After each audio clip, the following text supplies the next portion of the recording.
الحمد لله رب العالمين والصلاة والسلام على سيد الأنبياء والمرسلين أما بعد فأعوذ بالله من الشيطان الرجيم بسم الله الرحمن الرحيم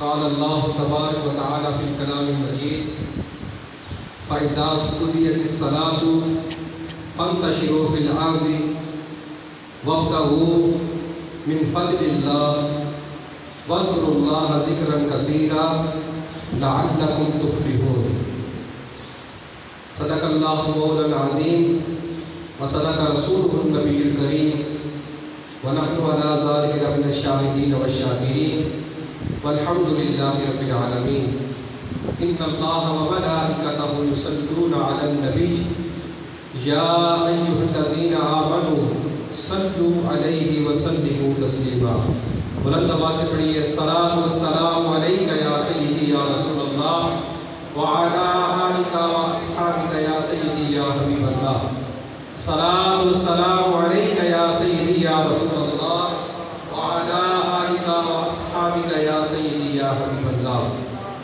مولاي صل وسلم دائما ابدا على حبيبك خير الخلق كلهم منزه عن شريك في محاسنه فجوهر الحسن فيه غير منقسم يا رب بالمصطفى بلغ مقاصدنا واغفر لنا ما مضى يا واسع الكرم اللہ جل جلالہ وعم نوالہ وعظم ذکرہ وَأَتَمَّ بُرْحَانُهُ وَأَجَلَّ شَانُهُ کی حمد و ثنا اور سرور کائنات مغفر موجودات زینت بزم کائنات قائد المرسلین خاتم النبیین احمد مجتبی جناب محمد مصطفیٰ صلی اللہ علیہ وآلہ وسلم کی بارگاہ میں حدیث درود و سلام عرض کرنے کے بعد اللہ کریم کی بارگاہ میں دعا ہے کہ مجھے حق سچ کہنے اور آپ کو سن کر عمل کرنے کی توفیق عطا فرمائے۔ سامعین محتشم، آج میرے درس کا موضوع ہے حلال رزق کی برکت اور حرام کی نحوست۔ قرآن پاک میں 28واں پارہ سورہ جمعہ میں اللہ عز و جل یہ ارشاد فرما رہا ہے فَإِذَا قُضِيَتِ الصَّلَاةُ فَانتَشِرُوا فِي الْأَرْضِ وَابْتَغُوا مِنْ فَضْلِ اللَّهِ وَاذْكُرُوا اللَّهَ كَثِيرًا لَعَلَّكُمْ تُفْلِحُونَ کہ جب تم نماز ادا کر چکو تو زمین میں پھیل جاؤ، فَانتَشِرُوا فِي الْأَرْضِ زمین میں پھیل جاؤ، وَابْتَغُوا مِنْ فَضْلِ اللَّهِ اور اللہ عز و جل کا فضل تلاش کرو۔ اب یہاں اللہ عز و جل نے رزق کو اپنے فضل سے تشبیہ دی کہ کیا کرو، میرا فضل تلاش کرو، وَاذْكُرُوا اللَّهَ اور اللہ کا ذکر کرو، کثیراً کثرت سے ذکر کرو، لَعَلَّكُمْ تُفْلِحُونَ تاکہ تم فلاح پا جاؤ۔ اب اس آیہ مبارکہ میں اللہ عز و جل نے یہ ارشاد فرمایا کہ اے لوگوں، جب تم نماز ادا کر چکو تو پھر زمین میں پھیل جاؤ۔ زمین میں پھیل کے کیا کرو؟ میرا فضل تلاش کرو۔ کیا تلاش کرو؟ فضل۔ اب اللہ عز و جل نے یہاں فضل سے مراد رزق کو فرمایا کہ فضل سے مراد یہاں پر کیا ہے؟ رزق۔ رزق تلاش کرو۔ اللہ عز و جل نے تمہاری ڈیوٹی لگا رکھی ہے۔ تمہاری ڈیوٹی یہ نہیں کہ تم رزق لے کر آؤ، تمہاری ڈیوٹی رزق لے کر آنے کی نہیں، تمہارا کام رزق اکٹھا کرنے کی نہیں، بلکہ تمہارا کام ہے کہ تم کوشش کرو۔ کوشش تم کرو گے اللہ عز و جل تمہیں رزق عطا کرے گا۔ محنت تم کرو گے اللہ تبارک و تعالیٰ تمہیں رزق عطا کرے گا۔ کیوں کہ رزق دینے کا وعدہ اللہ عز و جل نے کیا ہے۔ اللہ عز و جل نے فرمایا کہ کوشش کرنا تمہارا کام، محنت کرنا تمہارا کام، مشقت کرنا تمہارا کام، رزق دینا اللہ کا کام ہے۔ میں تمہیں خود رزق عطا کروں گا، میں تمہیں خود رزق عطا کروں گا۔ اب حلال کمانے کے کئی طریقے ہیں، حلال روزی کمانے کے کئی طریقے ہیں۔ ان طریقے میں سے ایک طریقہ نمبر 1 کھیتی باڑی کرنا۔ کھیتی باڑی کرتے ہیں نا، کھیتی باڑی کرنا یہ فرض کفایہ ہے۔ کیا ہے؟ فرض کفایہ۔ فرض کفایہ کسے کہتے ہیں؟ مثال کے طور پر جیسے ہم جنازہ پڑھتے ہیں نا، جنازہ پڑھنا بھی کیا ہے؟ فرض کفایہ مطلب یہ ہے کہ اگر علاقے میں سے کسی ایک نے بھی یہ کام کر دیا نا تو سب سے فرض ثابت ہو جائے گا. اگر کسی ایک نے بھی یہ کام نہ کیا تو سارے گنہگار ہوں گے. اسی طرح کھیتی باڑی کرنا یہ بھی فرض کفایہ ہے. کھیتی باڑی کرنا کیا ہے؟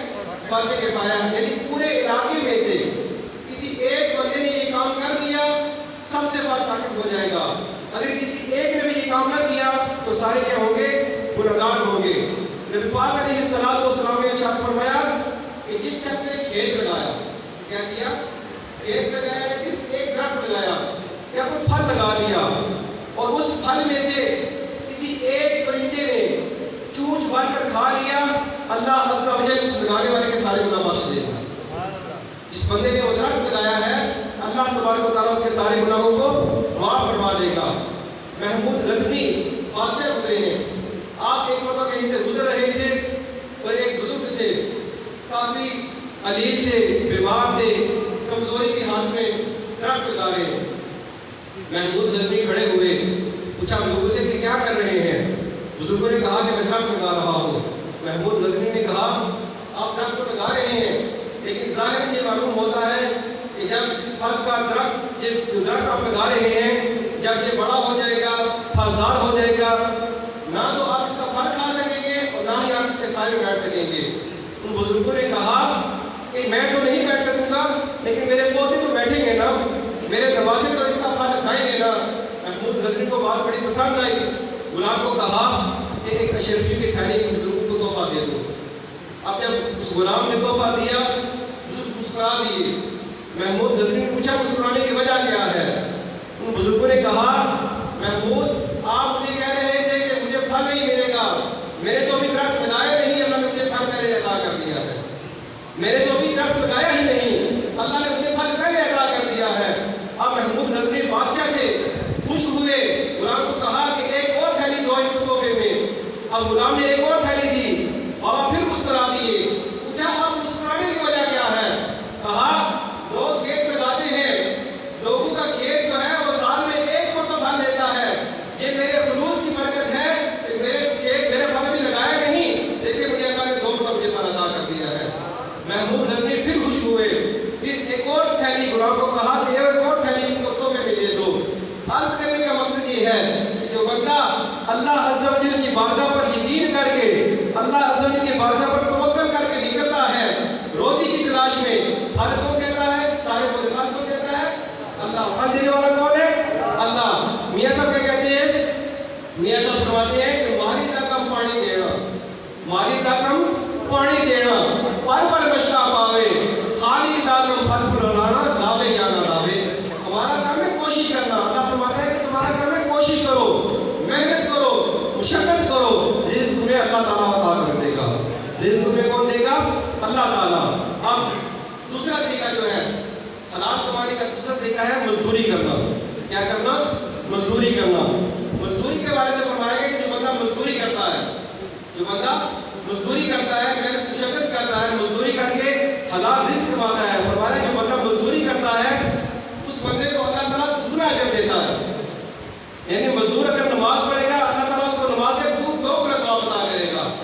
مزدوری کرنے والا بندہ اگر مزدوری کر رہا ہے اور ساتھ اس نے روزہ رکھا ہوا ہے اللہ تعالیٰ اس کو 2 روزوں کا ثواب عطا کرے گا.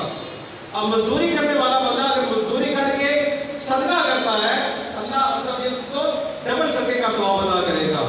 اللہ تبارک و تعالیٰ اس کو ڈبل صدقے کا ثواب عطا کرے گا. اب یہ آپ دیکھا ہوگا ہمارا میں بھی ہے، اکثر یہ ہوتا ہے کہ بندے جو فیکٹری میں کام کرتے ہیں، فیکٹری میں مزدوری کرنے جاتے ہیں، شام کو جب وہ گھر لوٹتے ہیں تو اکثر یہ ایسے ہوتا ہے. آپ نے دیکھا ہوگا کہ اگر گھر کے پاس کسی نے کوئی ٹرالی کی ریتیں گرا رکھی ہے، ٹرالی گرا رکھی ہے ریتوں کی یا ایک کی ٹرالی گرا رکھی ہے، وہ آج سے ٹھیکہ کریں گے. کیا کریں گے؟ ٹھیکہ کریں گے کہ ہم آپ پیسے ہم سے پیسے کر لو تو ہم ایک باری ٹرالی جو ہے اندر پھینک دیں گے. جب جو کام شروع کرتے ہیں، کام کرتے کرتے وہ تھک جاتے ہیں، وہ بندہ ہم سے کہتے ہیں کہ آپ سے کام نہیں تھا بس کر. تو کہتے ہیں نہیں میرے گھر 2 جوان بچیاں بیٹھی ہیں، میں نے ان کی شادی کرنی ہے. وہ بندہ کیا کر رہا ہے؟ مشقت کر رہا ہے، مزدوری کر رہا ہے. اور فرمایا کہ یہ نہیں کہ جو بندہ نماز پڑھتا ہے وہی اللہ کا دوست ہے، جو بندہ روزہ رکھتا ہے وہی اللہ کا دوست ہے، یہ جو بندہ صدقہ کرتا ہے، جو بندہ حج کرتا ہے وہی اللہ کا دوست ہے. فرمایا نہیں، جو بندہ مزدوری فرمایا القاسم حبیب اللہ، جو بندہ محنت کرتا ہے، مزدوری کرتا ہے، وہ بندہ بھی اللہ کا دوست ہے. جو بندہ مزدوری کرتا ہے وہ اللہ تعالیٰ کا محبوب بندہ ہے، وہ اللہ تعالیٰ کا یار ہے.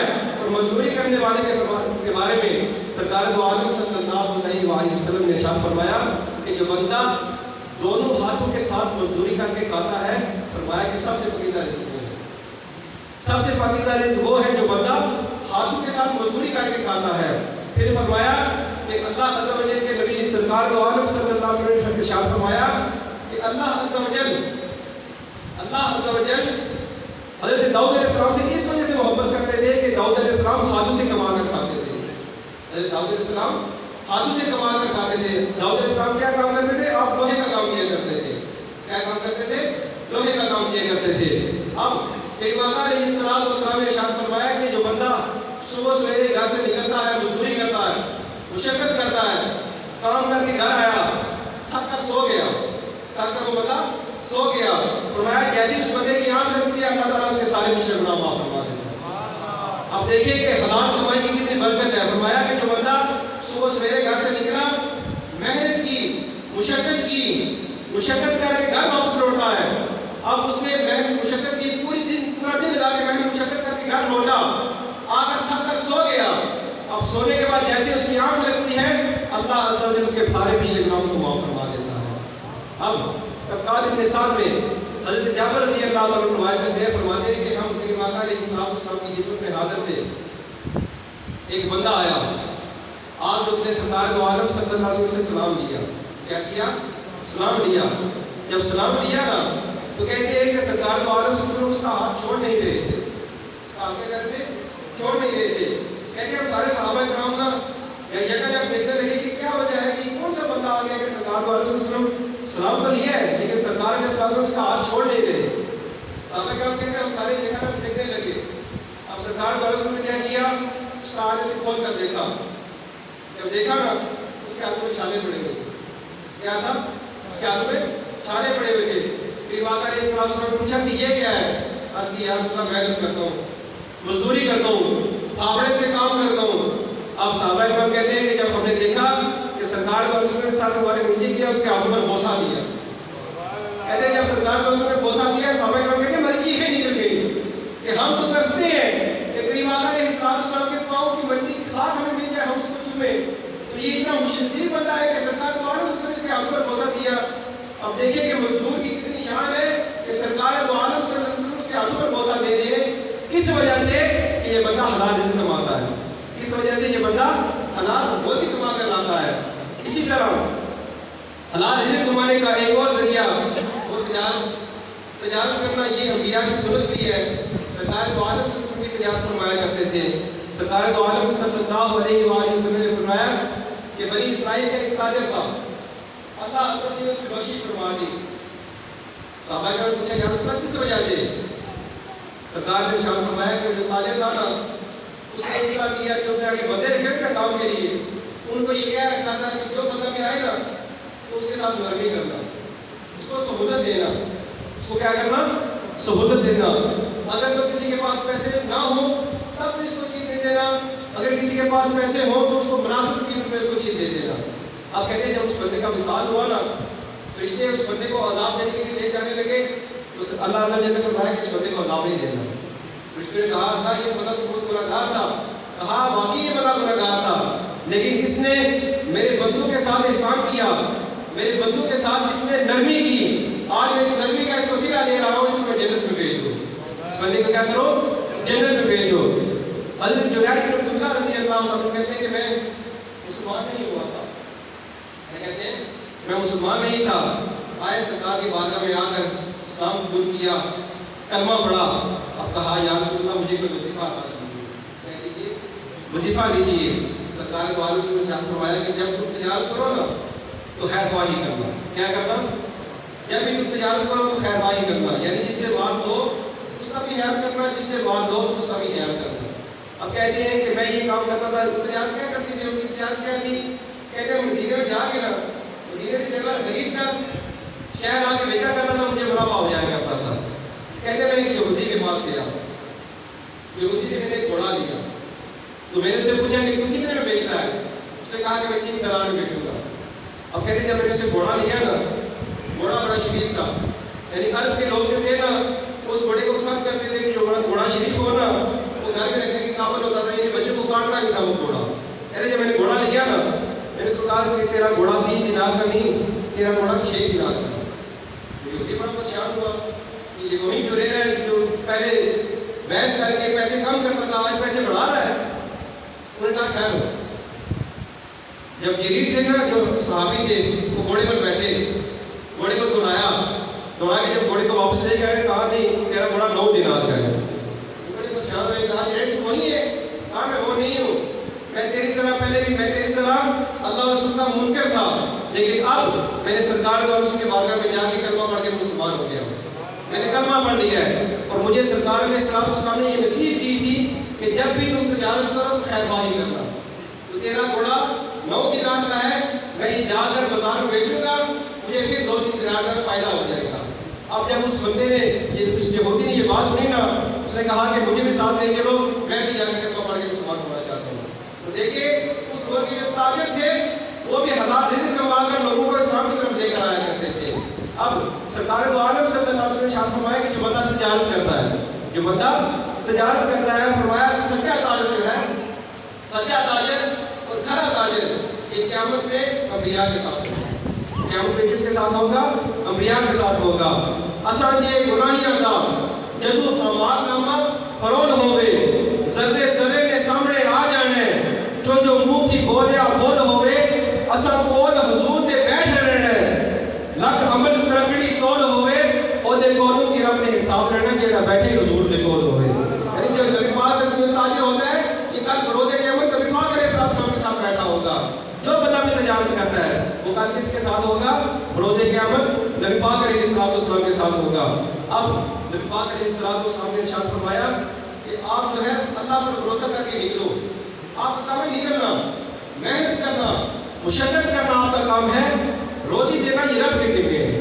روزی دینا کس کے ذمہ ہے؟ رب کے ذمہ ہے، اور وہ تمہیں ضرور روزی دے گا. اب سرکار دو عالم کی بارگاہ میں عرض کی یا رسول اللہ، اللہ تعالیٰ میں روزی کس طرح دے گا؟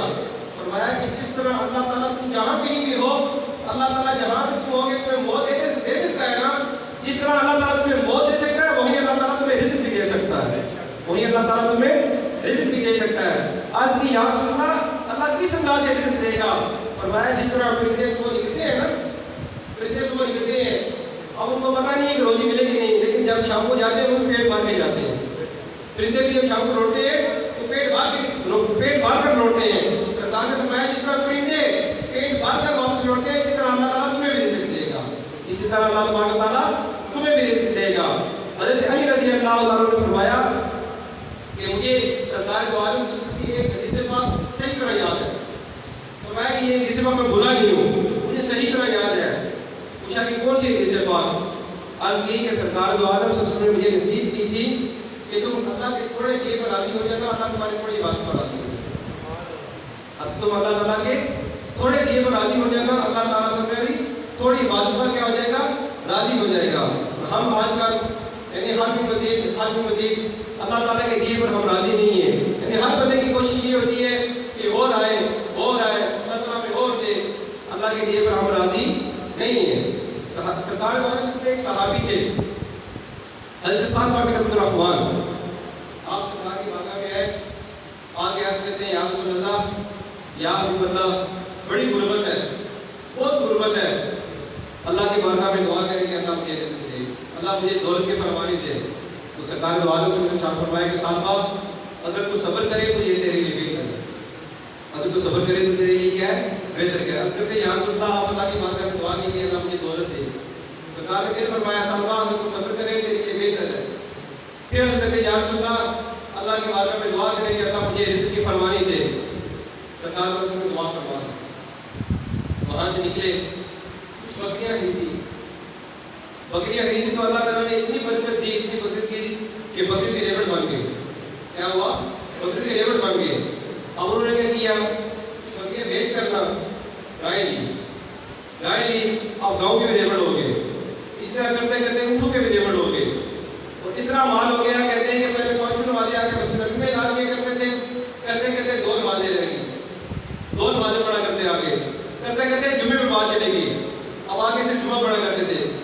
سرکار نے فرمایا تھا کہ تیرے لیے یہ بہتر ہے. انہوں نے کہا نہیں یا اللہ یا رسول اللہ میں 2 رکعتیں فرمانی چاہیے. آپ کہتے ہیں کہ وہ مدینہ شریف سے باہر چلے گئے, ان کے پاس اتنا مال ہو گیا مدینہ شریف سے باہر چلے گئے. اب جب زکوٰۃ کا معاملہ آیا نا تو سرکار دو عالم نے ارشاد فرمایا ابو ہریرہ جاؤ جا کر صاحب کو کہو کہ زکوٰۃ دے. کیا کریں؟ زکوٰۃ دے. 2.5% زکوٰۃ بنتی ہے, زکوٰۃ دے. آج جب ابو ہریرہ رضی اللہ عنہ کے پاس گئے نا, جا کر کہا کہ مجھے سرکار دو عالم سے بھیجا ہے, سرکار نے ارشاد فرمایا کہ تیری زکوٰۃ بنتی ہے 2.5% مجھے زکوٰۃ دے. کیا کر؟ 2.5% زکوٰۃ دے. جب انہوں نے سوچا نا کہ میرے مال میں سے اتنا مال چلا جائے گا, مال کی محبت ہی دل میں, اب دل میں خیال رہتا ہو کہ میرا مال چلا جائے گا, تو نہ نہیں کی, یہ نہیں کہا کہ میں نہیں دوں گا. حضرت ابو ہریرہ کہتے ہیں کہ جا کے سرکار کہہ رہے کہ میں خود آؤں گا. کیا کروں گا؟ میں خود آؤں گا.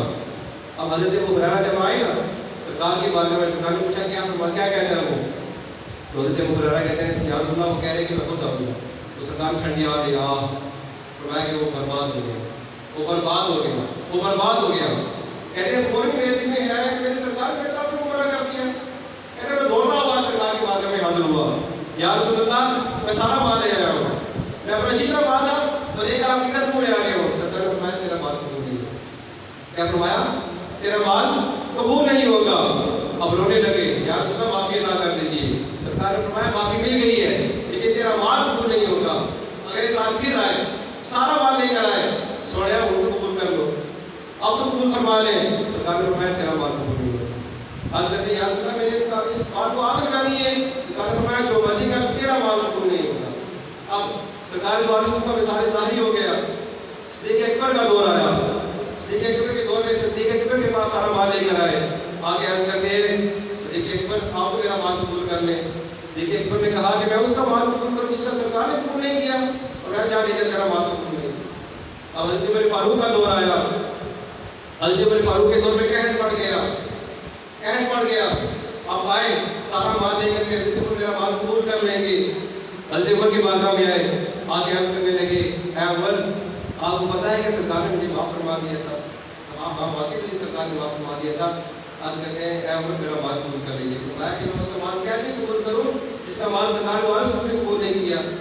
اب دیکھیں سرکار دوارے سب نے ارشاد فرمایا تھا کہ جس حال میں ہے اس حال میں راضی رہے. ہمارا بھی یہ رویہ ہے کہ ہم اللہ کے مال پر راضی نہیں ہوتے, اللہ کے دین پر راضی نہیں ہوتے. ہر وقت یہی رٹ لگائے رکھتے ہیں ہر بھی مزید کہ اللہ ہمیں اور دے, اللہ ہمیں اور دے. تو اس طرح کرنا چاہیے کہ اللہ تعالیٰ نے جو ہمیں مال دیا ہے تو اس مال پر راضی رہنا چاہیے. جو اللہ تعالیٰ نے ہمیں مال عطا کیا ہے اسی پر راضی رہنا چاہیے. یہ تو ہے حلال چیز کی برکت. اب حرام کی نبوت کیا ہے؟ سرکار دو عالم صلی اللہ علیہ وسلم نے ارشاد فرمایا کہ جو بندہ حرام کا ایک لقمہ, صرف ایک لقمہ کھاتا ہے نا, اللہ عز و جل 40 دن تک اس کی عبادت ہوتی ہے. جس بندے نے حرام کا صرف ایک لقمہ کھایا, دیکھیں ایک لقمہ کھانے کی نبوت یہ ہے کہ جو بندہ حرام کا صرف ایک لقمہ کھاتا ہے اللہ تبارک و تعالیٰ 40 دن تک اس بندے کی عبادت کو نہیں کرتا. 40 دن تک اس بندے کی عبادت کو نہیں کرتا. امام فخر الدین رازی کہتے ہیں کہ حرام رزق کھانے والے کی عبادت میں لذت ختم ہو جاتی ہے. جو بندہ حرام کھاتا ہے نا اس بندے کو عبادت میں لذت نہیں آتی, اس بندے کو عبادت میں لذت نہیں آتی. ایک شخص گیا مکہ شریف میں جا کر دعا مانگ رہا ہے. دعا کیا مانگ رہا ہے؟ یا رب یا رب یا رب, اے اللہ مجھے عطا کر. سرکار نے فرمایا اس کی دعا قبول نہیں ہوگی. آج کی یا رسول اللہ کیوں دعا قبول نہیں ہوگی؟ فرمایا کہ اس کا کھانا بھی حرام کا, اس کا پینا بھی حرام کا, اس کا پہننا بھی حرام کا, جو گھر چھوڑ کر آیا ہے وہ بھی حرام کا. اب اس بندے کی ہر چیز یہ حرام کی کھا رہا ہے, اس کی دعا کیسے قبول ہوگی؟ جو بندہ ہر چیز حرام کی کھائے اس کی دعا کیسے قبول ہوگی؟ تو سامعین محتشم ہمیں بھی یہ غور کرنا چاہیے کہ ہم جو رزق گھر میں لے کر آ رہے ہیں, جو رزق کھا رہے ہیں, یہ حلال کا ہے یا نہیں. یہ رزق حلال کا ہے یا نہیں. جو بندہ رزق کماتا ہے حلال رزق کما کر لاتا ہے, سرکار نے فرمایا ہے کہ القاسم حبیب اللہ, جو بندہ محنت کر کے کماتا ہے, مزدوری کر کے کماتا ہے, مشقت کر کے کماتا ہے, وہ اللہ کا دوست ہے. اللہ کا بھی دوست ہے, وہ سرکار والوں کا دوست ہے. میں نے پہلے بھی ارشاد فرمایا, میں نے بتایا نا کہ جو سرکار نے ارشاد فرمایا کہ جو بندہ پورا دن مزدوری کرتا ہے, صبح سے لے کر شام تک مزدوری کرتا ہے, مزدوری کر کے جب گھر واپس آتا ہے تھک کر وہ بندہ سو جاتا ہے, جب اس کی آنکھ لگتی ہے اللہ تعالیٰ اس کے پیچھے سارے گناہوں کو معاف فرما دیتا ہے. اللہ تعالیٰ کیا کرتا ہے کرنے اس کے سارے گناہوں کو معاف فرما دیتا ہے. لہٰذا ہمیں بھی چاہیے کہ حلال رزق کمائیں اور حرام سے بچیں. اللہ عز و جل ہمیں عمل کرنے کی توفیق عطا فرمائے. وما علینا الا البلاغ.